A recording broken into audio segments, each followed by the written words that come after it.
சொந்த ஊர் கோயம்புத்தூர். இப்ப பால் எடுத்துட்டோம்னா பால் 10 நாள் ஆனாலும் கெடாதுன்னு சொல்லி ஒரு பால் இப்போ ரீசெண்டா விளம்பரப்படுத்தினாங்க.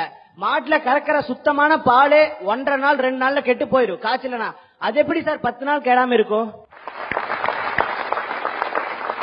தமிழ்நாடு கால்நடை பல்கலைக்கழகம் ஒரு ஆய்வை துவக்கியிருக்காங்க. என்ன ஆய்வு தெரியுமா? இந்த மாதிரி பதப்படுத்தப்பட்ட பாக்கெட் பால் வந்ததுக்கு அப்புறம் அந்த பதப்படுத்தப்பட்ட பால்ல இருக்கக்கூடிய ஒரு பர்டிகுலர் புரதம் தான் கணையத்தை சீரழித்து சர்க்கரை வியாதியை உண்டாக்குகிறதோன்னு இப்ப யோசிக்கிறாங்க. அதுக்கான ஆய்வுகள் துவங்கப்பட்டிருக்கு. பால் மருந்தாக உங்களுடைய மருத்துவர் கால்சியம் குறைஞ்சிருக்கு, நீங்க இந்த மாதவிடாய் முடிகிற காலத்துல இருக்கீங்க, அப்போ எடுத்துக்கோங்க, இல்லைன்னா ஒரு அறுவை சிகிச்சையில இருந்து மீண்டு வரீங்க, இந்த கன்வாலசன்ஸ் பீரியட்ல உங்களுக்கு வேணும், இல்ல குழந்தை பருவத்துல 2 வயது 2.5 வயது வரைக்கும் இந்த சத்து குறைவா இருக்கு வேணும்னு சொன்னா மட்டும் எடுத்தா போதும். மற்றபடி பால் சாப்பிடுறதே பல நோய்களை வரவழைக்குமோன்னு சொல்லி மிகப்பெரிய ஆய்வுகள் நடந்துட்டு வருது. அதை நல்லா யோசிச்சுக்கோங்க.